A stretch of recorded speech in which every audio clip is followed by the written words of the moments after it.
Brought to you by StationHouseCoffee.com and InspiredDisorder.com/Prime. What you manifest in your mind, you can bring to reality. Love on the Spectrum, a documentary series on Netflix that I enjoyed watching. I initially heard, as I do for most things, was recommended on one of the podcasts that I watch. And I had seen it on the kind of the menu, the newly released shows. And I'm always down to check out a reality show now and then. You know, I lower my standards and, you know, really just get that junk few viewing going with just a shitty reality show, dating show. But this isn't that. This is not a shitty reality show, dating show, competition show, whatever. This is a documentary series. And it follows multiple people on the spectrum of autism and Asperger's, I don't know, which is interesting because it expresses, it explores and kind of showcases the different variations of kind of people that are on the spectrum, which I enjoyed, man. I mean, you have some of the couples have been going out, which I enjoyed those couples probably the most. It's very adorable. Just overall, the show's very heartwarming, and not fake. It's not fake and overproduced like most U.S. reality shows, which I think it should be illegal to call most reality shows because they are heavily manipulated, written, produced. Just, you know, you watch something like the 90 Day Fiancé, and it's like there's so much of that is just like set up for a scene. Like it's just like we're gonna do this thing, and it's gonna be crazy, and we're gonna see drama, and we're just gonna get them in a situation, or like the I don't know, so many of the just trash reality shows that are out there. But yeah, this one shows some people already in relationships, some people they're going to try and find love. And I think this was filmed was it in the UK or was it Australia? Does it even say here? It might say here it was Australia.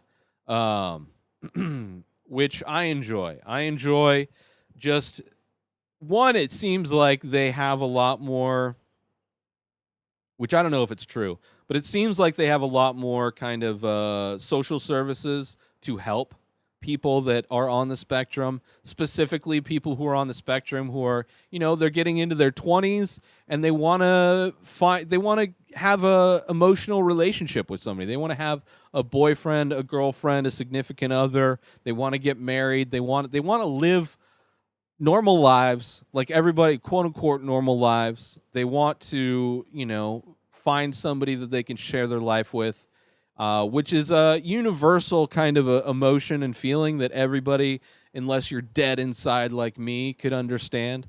But it gives you like an unfiltered view of what dating is like, because people on the spectrum tend to say what they mean and say what they feel, and they're very direct, and I love that. I mean, there's aspects of that I wish so many people, like most people who aren't on the spectrum, will dance around and never actually say the point. Instead of like communicating to you what they want or what's going on, there's these vague kind of expressions that just decorate the bullshit.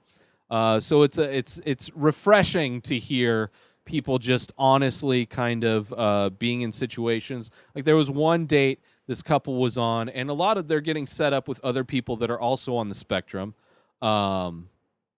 which I found it. I mean, it just pretty much everybody involved in this show is on this. I mean, not involved, but everybody featured is on the spectrum. I don't think there was one date where they were set up with a normie. They were all on the spectrum, and I loved them. I loved all their quirks. They seem like just amazing people. And it's interesting also that one of the characters had a Rubik's Cube, which reminded me of Speed Cubers, which I talked about on Monday, as it kind of being something that people with Asperger's, I wonder how, I wonder how popular Rubik's cubes are in the kind of universe of people on the spectrum. Like how many people who are on the spectrum can fall into and fall in love with Rubik's cubes. But he was doing the one-handed, and he had like the competition cube. So I wonder if he actually competes, because it looked a lot and reminded me a lot of the Rubik's cubes in Speed Cubers. But yeah, just unfiltered, honest, and it also shows just like how hard it is to fall in love. Like it's something that I think a lot of people put too much emphasis on. Like they feel the need to be in a relationship, and they feel like less of a human if they're not. And I don't agree with that. I think a lot of people that are like actively searching for relationships probably shouldn't be in relationships. Like if you are actively, desperately searching, most people, not necessarily the people featured in this documentary series, because they've had the reason that they haven't had any relationships is because it's hard for people on the spectrum to relate and just pick up on social and situational cues and just average kind of communication with other people, which is all interesting because there's people that aren't on the spectrum that just don't have any of these skills either. They don't have communication skills. They don't have like respect. They've never learned how to treat other people with respect. So it's really heartwarming to see all these people like actively trying to, not just like in a desperate way. It's not like they're on this engaged at first sight type of a thing. It's them literally, like there's some of the people featured go on multiple dates and it just doesn't work out, or it does work out, but at least like they go on dates. That's like the thing. It's like you're not going to find like the person you want to spend your life with like just the first time you randomly meet somebody, like the first person you match up with. The odds of you two being the compatible match from the get-go is just pretty ridiculous. So I don't know. I really enjoyed so much of this documentary series. So many characters. There's this one woman that has it, that she's an actress, and she has like these I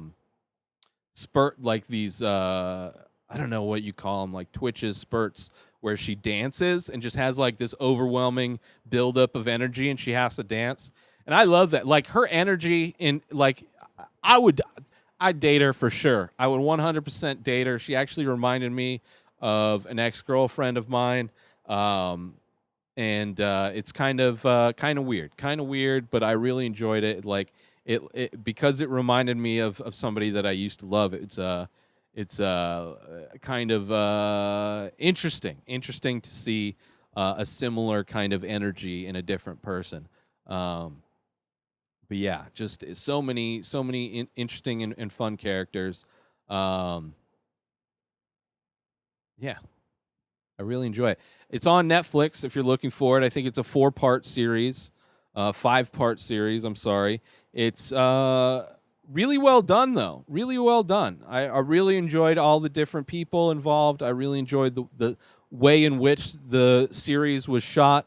The way, just the overall production felt like they were there, like they loved these people, and they were there to just kind of let them be themselves as much as possible. There was a date that a couple was on, and they kind of ran out of things to say, and it got really quiet. And the girl had to just leave because she had too much anxiety. It was just too much. They were in this formal, this nice restaurant, formal wear. It's just like this kind of romantic idea of what a date is, and it just was too much. And it resolved itself nice. I thought they were a cute couple, but they didn't end up staying together. But yeah, it's way more refreshing to watch a documentary series like this than it is to kind of fall into that guilty pleasure of watching U.S. trash, reality TV dating trash. So yeah, if you're looking for if you're looking for a dating show, like you're looking for like you want to feel like what it's like for like love and stuff like that. Maybe you're dead inside and you want to like, defrost your heart a little bit, thaw it out a bit. Then put on Love on the Spectrum. It's also, maybe you're not as familiar with people who are on the spectrum, and this is a great way to introduce yourself to a few of like a billion ways to experience this reality that we're all living. And sometimes you experience it like this, and it's great. I loved it. Love on the Spectrum. Be sure to check out our sponsor, Station House Coffee, on Instagram and stationhousecoffee.com. If you're looking for amazing, premium, single origin, small batch coffee, you want to order that coffee, you want that coffee brewed in Vermont, you want that coffee shipped directly to you, then I recommend going to stationhousecoffee.com and ordering yourself some amazing coffee, and follow Station House Coffee on Instagram. Also, get 30 days free of Amazon Prime by going through my link, inspireddisorder.com/Prime. Of course, everybody knows what you get with Prime. You get free 2-day shipping. You also get streaming on millions and billions of movies and TV shows. You get to borrow Kindle books and so many more things, like streaming music. So many things when you get Amazon Prime, and you could try it out for 30 days when you go through my link, inspireddisorder.com/Prime.